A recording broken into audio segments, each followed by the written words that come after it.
dikenal sebagai salah satu negara dengan keanekaragaman hayati yang tinggi. Dengan luas areal 1,3%, Indonesia juga tercatat sebagai salah satu negara dengan sumber genetik serta keanekaragaman jenis tanaman pangan. Setiap tahunnya jumlah penduduk Indonesia selalu meningkat. Hal ini menyebabkan terjadinya pertambahan akan kebutuhan pangan di Indonesia. Namun, masih banyak masalah yang dihadapi oleh sektor pertanian di Indonesia. Dan salah satu dari solusi permasalahan tersebut adalah penggunaan transgenik. Banyak perubahan yang terjadi di dunia mendorong perlunya pemikiran bioetika dalam memanfaatkan sumber daya hayati atau plasma nutfah.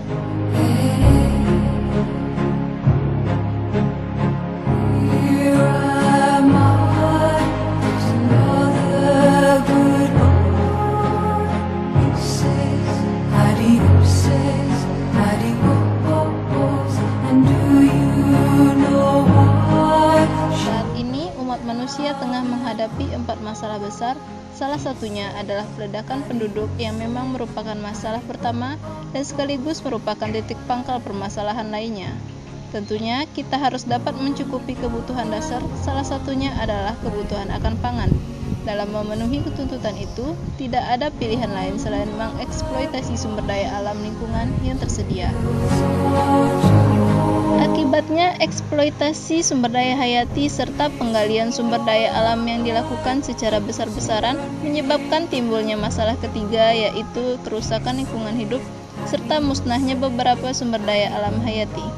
Kesadaran akan besarnya krisis ekologi ini kalau dibiarkan berlangsung terus menghantarkan kita pada masalah keempat, yaitu bagaimana menjamin kelestarian sumber daya alam secara menguntungkan sehingga sekaligus menjamin kelestarian umat manusia di bumi. Perkembangan teknologi kini berada di antara permasalahan yang ada. Perkembangan teknologi yang merambah ke berbagai bidang kehidupan manusia memacu imajinasi dan kreativitas para ilmuwan untuk terus menciptakan dan memodifikasi karya-karya ilmiah baru dengan suatu tujuan pengembangan ilmu pengetahuan dan pemanfaatannya bagi kehidupan manusia itu sendiri. Salah satu di antaranya adalah pemulihan tanaman dengan rekayasa genetika atau transgenik.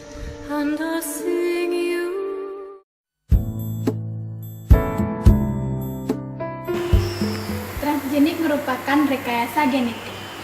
Keunggulan tanaman transgenik memiliki kualitas lebih dibandingkan tanaman konvensional. Kandungan nutrisinya lebih tinggi, tahan hama dan tahan cuaca, sehingga penanaman tersebut dapat memenuhi kebutuhan pangan secara cepat.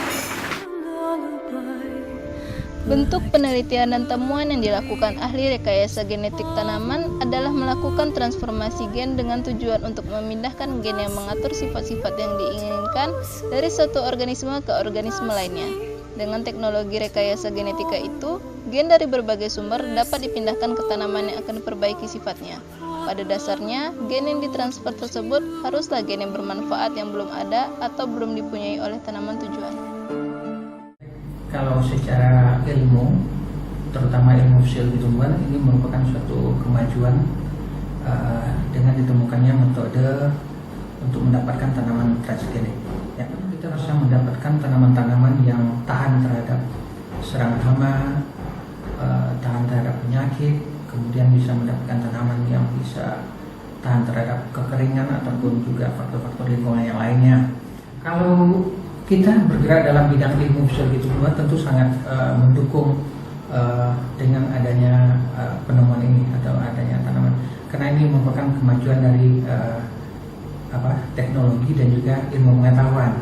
Tetapi di balik itu tentu kita harus juga berpikir bagaimana dampak negatifnya. Jadi kalau itu dipakai untuk kepentingan ilmu pengetahuan dan dipakai terbatas untuk hal-hal tertentu, maka itu saya sangat mendukung sekali. Tanaman transgenik. Menurut saya tanaman transgenik itu sangat bermanfaat, terutama bagi masyarakat Indonesia yang sebagian besar adalah petani.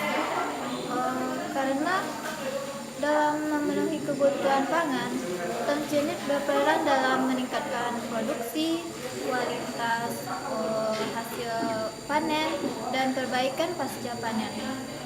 Dan Bagi saya sendiri, tanaman transgenik itu juga bermanfaat. Contohnya saja hasil buah yang besar, rasanya manis dan memiliki kualitas yang bagus. Temuan dan rekayasa genetika yang dihasilkan dengan bioteknologi pangan ini saat ini belum sepenuhnya diterima baik oleh pemerintah maupun masyarakat. Tanggapan yang muncul masih pro dan kontra, dan pemerintah sendiri menanggapinya dengan sikap penuh kehati-hatian. Sokan ada kebetulan ini kan sokan bro. Kalau sokan tuh kalau dia ada mancing air balik bro. Kalau sampai dulu ini dia ku balik rancak beli kalau lah dia beran juga. Kalau sokan tuh mangi mana ada mancing. Kumpulnya kadang-kadang itu walaupun cie ditanam dia suara cie, beko percaya olahnya banyak jadi. Tapi tanamnya sarannya umurnya 5 balai hari ke bawah, jangan lebih itu. Terus perhatianlah pupuk.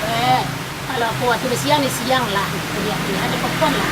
Terus sebenarnya aku padi itu sama, cuman lebih capek balik aja sampai dulu kok kalau dia mancing sokan agak payah tua untuk balik kok soal bare itu ya rencana sokan hasilnya agak banyak sampai dulu kok enggak aku agak lebih. Kalau diagi sama pemerintah itulah yang kami tanam itu. Kalau tidak ada bibit itu kami bilang balik bibit yang diagi bilang balik itu kan tergantung dana dari pemerintah. Tapi yang kami banyak sih kok menanam sampai dulu. Cuman kalau sampai dulu rancak itu ke kampung itu pucuk itu merah. Ya. Kadang-kadang tuh di usahawan tuh dia dipupuk balik ke curang setengah kurang pupuk. Atau kadang-kadang beko kebanyakan air itu tari yang ada kan amu-amu dalam padi itu. Itu jadi kalau mau pupuk itu kadang-kadang dicampur di garam supaya amu dalam tanah itu mati. Agak tahan sampai dulu. Kurangnya itunya kadang-kadangnya kan tabi itu nak sama rato doh. Kadang ko lapo kan ini nan po palun kambang le doh. Tapi insyaallah beko masaknya sama le. Kadangnya pokok-pokok masak dulu. Sekolah masak, nak sekolah lun, sekolah masak lun. Tuh, 3 bulan sampai itulah disabik kan. Kalau sampai 3 bulan 10 hari atau 5 hari lah disabik. Dibuatlah si organisme tadi atau spesies tadi atau ini dilakukan perubahan atau disisipkan gen ke dalamnya sehingga gen ini nanti berperan untuk mempertahankan dia dari tahan penyakit. Dari hasil yang sering minum susu kedelai atau yang sering makan jagung, ada nggak suatu perubahan dalam sistem metabolisme?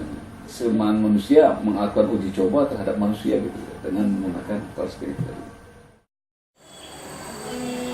Tanaman transgenik, kalau menurut saya tanaman transgenik itu nggak gitu berikan manfaat yang bagus lah untuk para petani. Contohnya kan bisa saja tanaman transgenik itu kalau menurut saya sih banyak kerugiannya, dimana kalau tanaman transgenik itu menghilangkan ekosistem aslinya, merusak ekologinya, terus merusak spesies aslinya.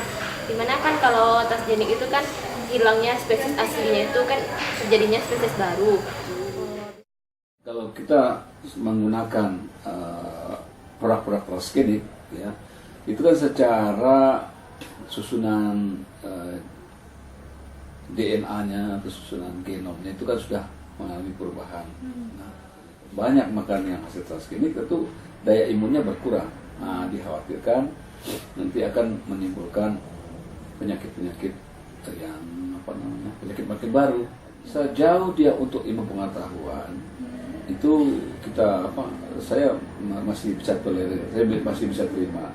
Yang itu mungkin harus ada aturannya yang dibuat gitu. Karena saya lebih cenderung ke konservatif daripada yang bukan saya tidak setuju teknologi, tapi saya sering lebih menghargai yang melakukan konserv pelindungan. Karena yang sudah ada aja kita belum tahu. Kita buat yang baru lagi, yang belum tahu manfaatnya terlebih baik pada manusia. Beberapa kritikan menyebutkan bahwa modifikasi DNA rekombinan menyebabkan pangan tidak aman untuk dimakan.